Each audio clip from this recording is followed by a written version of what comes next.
살다가 좋지 않은 일이나 불행한 일이 생기면 내가 하나님을 믿고 신앙생활을 하는데 하필이면 왜 나에게 이런 일이 생기는가 하고 하나님을 원망한 적이 있을 것입니다. 그런데 한번 생각해 보십시오. 예수님도 이 세상에 오실 때 왜 하필이면 라고 할 만한 일들 뿐이었습니다. 왜 하필이면 요셉과 마리아가 힘들게 나사렛에서 베들레헴까지 170km를 만삭의 몸을 이끌고 호구조사를 받게 하셨는가? 왜 여인숙이 아닌 마국간에서 태어나게 하셨는가? 왜 하필이면 가장 참혹한 십자가 죽음에 이르게 하셨는가? 왜 하필이면 이라는 물음이 예수님의 생애 전체를 특징 짓고 있습니다. 그러나 예수님은 십자가로 모든 의문을 완전히 풀어주셨고 영광을 얻으시고 승리하셨습니다. 그러므로 왜 하필이면 나에게? 라는 의문과 원망이 일어날 때 먼저 예수님을 생각하시기 바랍니다. 예수님 안에, 주님 말씀 안에 우리가 들어야 할 말이, 대답이 있기 때문입니다. 사람들은 어려움을 만나면 생각해 볼 것도 없이 불행이라고 여깁니다. 그래서 좋은 일만 생기기를 바라고 어려운 일은 무조건 싫어하죠. 그러나 하나님 안에서는 오히려 어려움이 놀라운 축복의 기회가 될 수 있습니다. 다윗이 골리앗을 만난 것이 불행이 축복이 되는 전형적인 사건입니다. 이스라엘이 블레셋과 싸울 때 골리앗이라는 장수 때문에 싸울 엄두를 내지 못하고 있었습니다. 그때 다윗이 아버지의 심부름으로 전장에 있는 형들을 면회 갔다가 골리앗을 보게 된 것입니다. 다윗은 골리앗이 하나님의 이름과 하나님의 군대를 모욕하는 것을 보고 참을 수가 없었습니다. 그래서 자신이 골리앗을 대적하겠다며 나섭니다. 그러나 누가 봐도 이건 상대가 안 되는 싸움입니다. 지난주에 말씀드린 것처럼 골리앗은 거의 키가 3m이고 갑옷 무게는 57kg, 그리고 사용하는 창의 날무게만 7kg입니다. 거기다 소리통은 얼마나 큰지 한번 고함을 지르면 골짜기가 쩌렁쩌렁합니다. 반면에 다윗은 아직 징병 대상도 아닌 소년입니다. 무기라고는 양을 칠 때 사용하던 물매와 돌멩이 5개가 전부였습니다. 이러니 상대가 되겠습니까? 골리앗이 다윗을 보고는 기가 막힙니다. 네가 나를 개로 여기고 막대기를 가지고 내게 나왔느냐? 이것은 다윗에게 분명 불행한 사건입니다. 위로 형들이 4명이나 더 있는데 막내인 자기가 생사가 걸려있는 전쟁터에 면회를 간 것이 불행이었습니다. 때마침 갔다가 골리앗을 보게 된 것이 불행이었습니다. 어린 나이에 거인 골리앗과 싸우게 된 것이 불행이었습니다. 그러나 결론은 이 사건으로 말미암아 이스라엘 백성에게 다윗이라는 이름이 각인됩니다. 다윗이 이스라엘 백성에게 알려진 것은 사무엘 선지자로부터 기름 부음 받은 것 때문이 아니었습니다. 골리앗을 만난 사건 때문이었습니다. 다윗이 골리앗을 무너뜨리고 이스라엘이 블레셋을 꺾고 전쟁에서 승리하여 돌아올 때 온 이스라엘 여인들이 다 나와서 노래했습니다. 사울이 죽인 자는 천천히요, 다윗은 만만이로다. 다윗은 사울 왕보다 백성에게 100배나 더 큰 인기를 얻었습니다. 이것이 다윗으로 이스라엘의 왕이 되는 기초를 놓게 했습니다. 골리앗을 만난 일이 없다면 어찌 시골 소년 다윗이 백성에게 알려질 수 있었겠습니까? 하나님께서 아브라함에게 본토 친척 아비집을 떠나라고 명령하셨습니다. 지시하신 곳으로 갔습니다. 갔다가 가나안까지 가게 된 겁니다. 그런데 가나안에 도착했더니 그 땅에 기근이 들었습니다. 아브라함은 하는 수 없이 먹고 살기 위해서 애굽으로 내려갔습니다. 하나님이 지시하신 대로 순종했는데 기근을 만났다면 그것은 불행이 아니겠습니까? 이것은 지금 우리가 겪고 있는 딜레마이기도 합니다. 그러나 아브라함은 기근으로 인하여 애굽으로 내려갔다가 다시 가나안으로 돌아올 때는 육축과 은금이 풍부하여 돌아오게 되었습니다. 물론 애굽의 바로에게 아내를 빼앗길 뻔하고 자기 목숨을 잃을 뻔도 했지만 하나님의 보호하심으로 애굽에서 큰 살림을 장만하여 돌아오게 됩니다. 그러므로 기근은 아브라함에게 불행이지만 그러나 불행이 아니고 저주가 아니고 결국은 축복의 기회였음을 알 수 있습니다. 말하자면 요셉만큼 불행한 사람이 또 있겠습니까? 처음부터 어렵게 자란 것이 아니라 요셉은 많은 형제들 가운데 특별하게 채색 옷을 입고 아버지의 사랑을 독차지하며 자랐던 아이였습니다. 그랬던 요셉이 형들의 미움을 받아서 애굽의 노예로 팔려갔습니다. 남의 나라에서 종살이 하는 것도 서러운데 억울한 누명을 쓰고 감옥살이까지 합니다.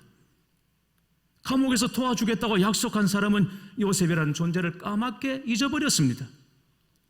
이쯤이면 소망이 없는 인생입니다. 그런데 성경을 보면 요셉에게는 이름처럼 따라다니는 단어 하나가 있습니다. 그게 무엇인지 아십니까? 형통입니다. 그래서 형통한 사람 요셉입니다. 인간적으로 보면 완전 불통인데 성경은 형통이라고 말합니다. 무엇이 형통입니까? 창세기 39장 2절 말씀에 여호와께서 요셉과 함께 하심으로 그가 형통한 자가 되어 39장 23절에 여호와께서 요셉과 함께 하심이라 여호와께서 그를 범사에 형통하게 하셨더라. 어떤 상황 가운데서도 하나님과 함께 하시는 것이 형통입니다. 하나님이 함께 하시는 것이 형통입니다. 총리로 출세해서 형통이 아닙니다. 애굽에 팔려갈 때도 종살이 할 때도 억울한 옥살이 할 때도 그리고 총리가 되었을 때도 언제나 하나님이 그와 함께 하신 것입니다. 그래서 우리는 요셉을 불행이라는 이름으로 기억하지 않고 형통으로 기억하고 있습니다. 복 있는 사람 요셉인 것입니다. 우리 눈에 불행이고 저주 같아 보이는 일이 오히려 하나님의 놀라운 축복이 될 수 있음을 여러분 믿으십시오. 골리앗을 만난 것과 같이 자신이 불행하다고 생각하시는 분이 계십니까? 하나님 안에서는 불행이 아니라 축복의 기회가 될 수 있습니다. 그러면 무조건 불행이 다 축복이 된다는 말인가? 그렇지는 않습니다. 여기에 두 가지 조건이 있습니다. 첫째, 하나님의 마음에 합한 자가 되어야 합니다. 다윗은 사람들의 눈에는 부족한 것이 많은 소년이었습니다. 아버지도 인정하지 않았습니다. 아버지 이새는 위로 형들이 4명이나 더 있었는데도 막내인 다윗을 전쟁터로 보내서 형들을 면회하고 오라고 했습니다. 형들 또한 막내 동생인 다윗을 사랑하지 않았습니다. 미워했습니다. 어린 다윗이 전쟁터에 형들을 면회 왔는데 큰형인 엘리압이 뭐라고 말합니까? 네가 어찌하여 이리로 내려왔느냐? 들에 있는 양들은 누구에게 맡겼느냐? 나는 내 교만과 내 마음의 완악함을 아노니 내가 전쟁을 구경하러 왔도다. 여기 왜 왔냐? 양들은 어떻게 하고? 나는 네가 얼마나 교만한지 완악한지 안다. 네가 전쟁을 구경하러 왔느냐? 이렇게 다윗을 구박했습니다. 그런데 이런 다윗이 불행을 복으로 만듭니다. 어떻게? 다윗이 어떤 사람인지는 가장 잘 설명해 주는 내용이 사도행전 13장 22절에 나옵니다.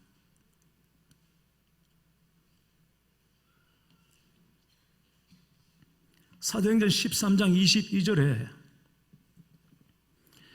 다윗을 왕으로 세우시고 증언하여 이르시되 내가 이새의 아들 다윗을 만나니 내 마음에 맞는 사람이라 내 뜻을 다 이루리라.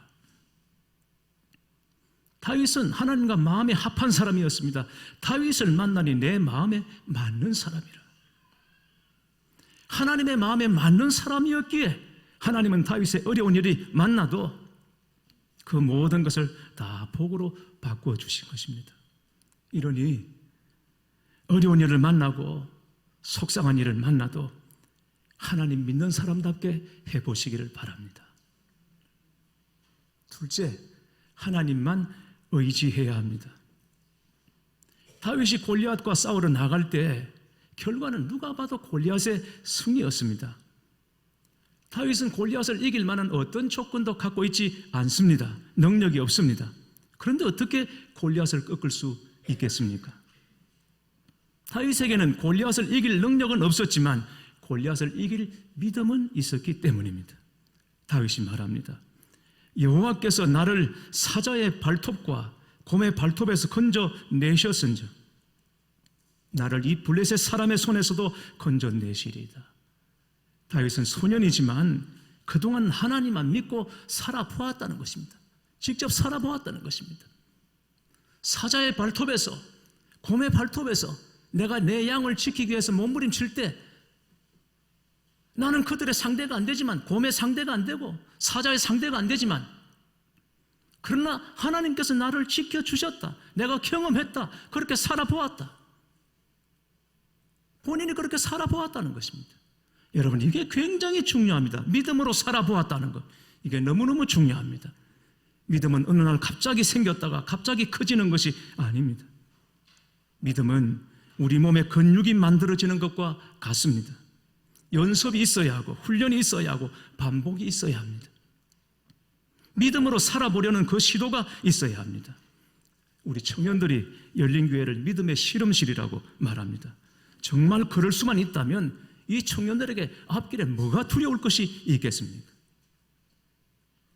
우리 자녀들 중에 믿음에서 멀어졌거나 아직 믿지 않는 자녀들이 있습니다. 언젠가는 돌아오겠죠. 언젠가는 돌아오는 그 믿음도 참 소중합니다. 그러나 우리 자녀들에게 아무런 변화가 없는 것 같고, 얘가 진짜 믿음이 있나 없나, 믿음이 잘하고 있나 아닌가 싶을 때가 있어도 그 가운데서도 알게 모르게 믿음의 연습을 하나하나 쌓아가고 있다면 그보다 더 소중한 은혜가 어디 있겠습니까? 영국 프리미어 리그에서 활약하고 있는 손흥민 선수가 세계적인 선수들이 군웅할거하고 있는 축구 전쟁터에서 공격수 세계 14위에 올랐다고 합니다. 놀라운 일입니다. 그러나 손흥민 선수가 자신을 연마했던 자리는 아무도 주목하지 않습니다.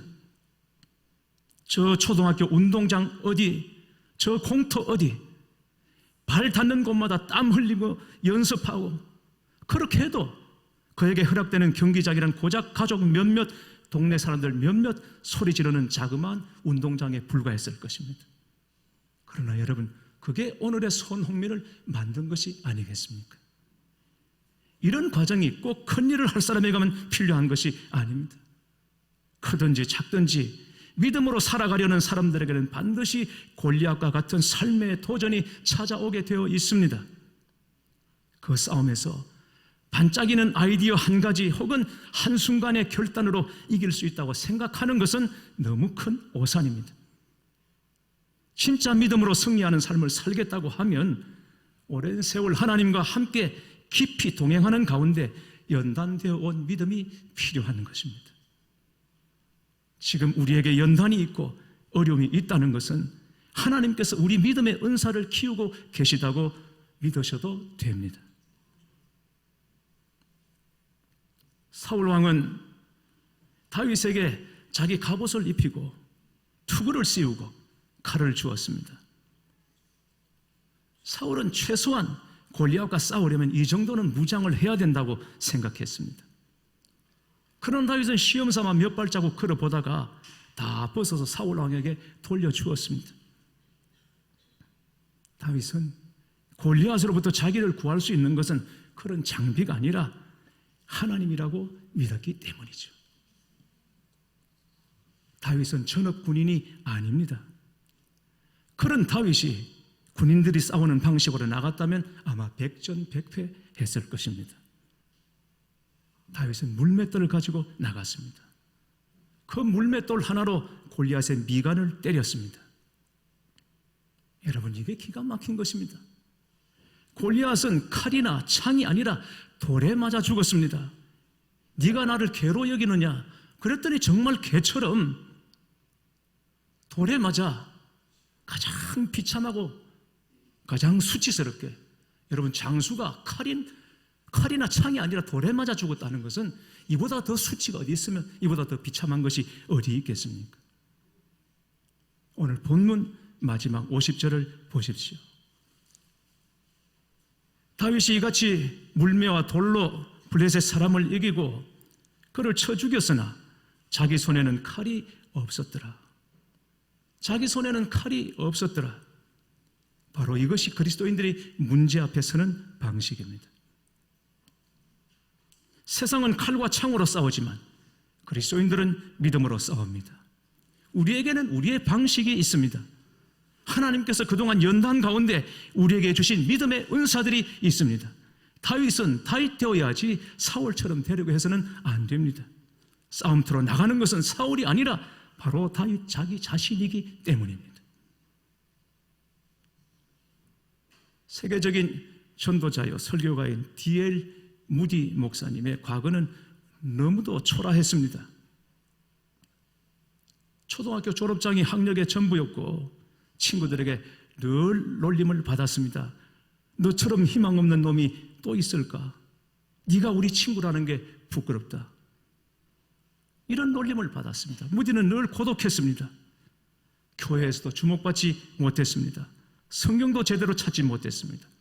교회 학교 생활에 잘 적응하지 못했습니다. 신학을 공부하기 위해 성경학교 문을 두드렸을 때 입학이 거절당했습니다. 자질이 안 된다고 감당할 준비가 안 되어 있다고.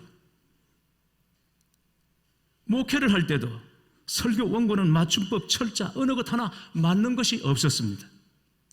그러나 무디는 자기 삶을 부끄러워하거나 원망하거나 열등감에 사로잡히지 않았습니다. 누가 흉보면 당당하게 자신의 실상을 시인했습니다. 그래, 내가 그렇다.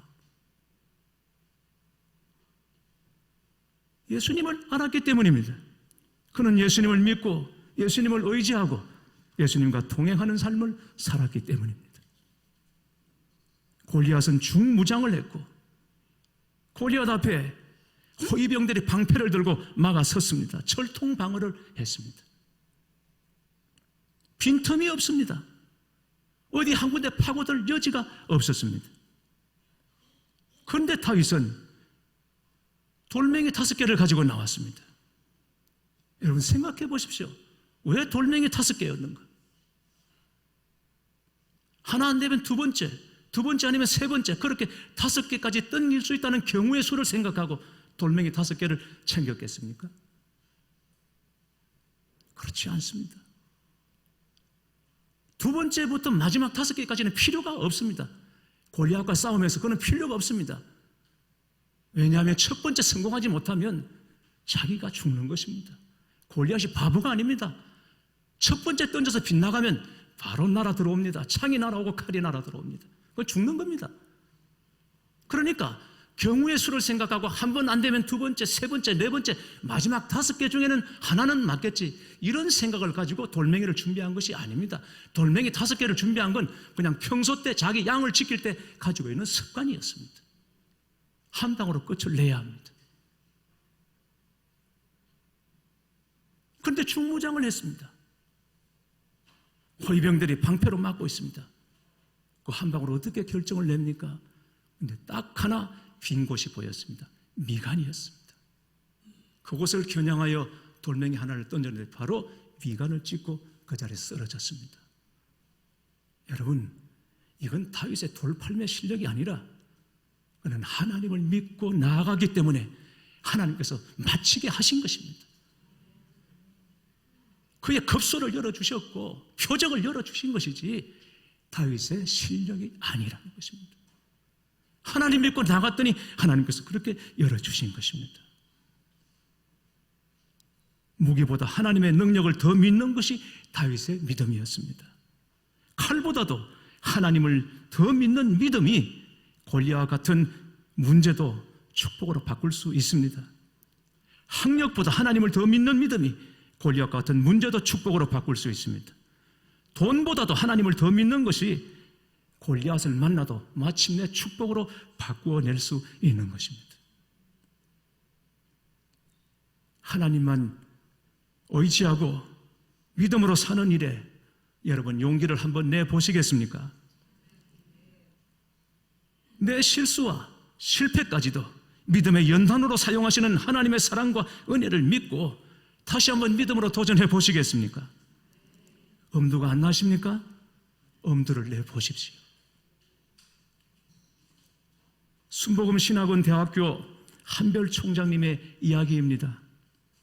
대학 졸업반 때 큰 은혜를 받고 내가 하나님을 위해서 뭔들 못하겠나 마음이 뜨거웠습니다. 그런데 갑자기 엄두가 나지 않는 일이 생겼습니다. 버스 전도였습니다. 매주 화요일 아침 10시에 아무 버스나 올라타서 오후 5시까지 전도했습니다. 하루 종일 버스 전도였습니다. 하루는 버스를 탔는데 과천 어린이 대공원으로 가는 버스였습니다. 공교롭게도 그날이 어린이날이라 학부모 아이들로 버스가 꽉 찼습니다. 10,000원이었습니다. 내가 잘못 탔구나. 얼른 내리려고 하다가 이왕 탔으니까 전도는 한번 해보고 내리자. 예수 믿으세요. 예수님은 당신을 사랑하십니다. 그러자 버스 안이 야단이 났습니다. 학생 시끄러워. 지금 많은 버스야. 결국 전도지 한 장 나누지 못한 채 종점에서 내렸습니다. 얼굴이 화끈거렸고 온몸에 힘이 다 빠졌습니다. 도망쳐 빠져나오는 바로 그때 뒤에서 누군가 붙잡았습니다. 당겼습니다. 학생, 아까 전도할 때 내가 하나님의 음성을 들었어. 교회 여러분, 엄두를 내보십시오. 혈루병 걸린 여인이 인파를 뚫고 예수님의 옷자락을 붙잡은 것처럼 한번 엄두를 내보십시오. 친구 4명은 지붕을 뚫고 병자를 예수님께 달아내렸습니다. 삭개오는 사람들이 쳐다보는데도 뽕나무 위로 올라갑니다. 엄두를 내보십시오. 하나님은 우리의 엄두에 감동하시는 분이십니다. 사랑하는 교회 여러분, 문제 앞에 믿음으로 나아가십시오. 믿음의 용기를 한번 내보십시오. 예수님은 하필이면 왜? 라는 온갖 의문들을 다 갖고 이 땅에 오셔서 십자가로 그 의문들을 다 풀어주시고 승리하시고 영광을 얻으셨습니다. 우리가 그 예수님을 나의 주인, 나의 주님으로 믿고 삽니다. 그 주님이 나를 아시고 나와 함께 하시고 그 주님이 지금도 나를 돌보고 계십니다. 무슨 말이 더 필요하겠습니까? 골리앗을 만난 것이 다윗에게 결국 복이 되었던 것처럼 우리 앞에 있는 골리앗으로 인하여 다 복 있는 인생 살아가시기를 주님의 이름으로 축원합니다.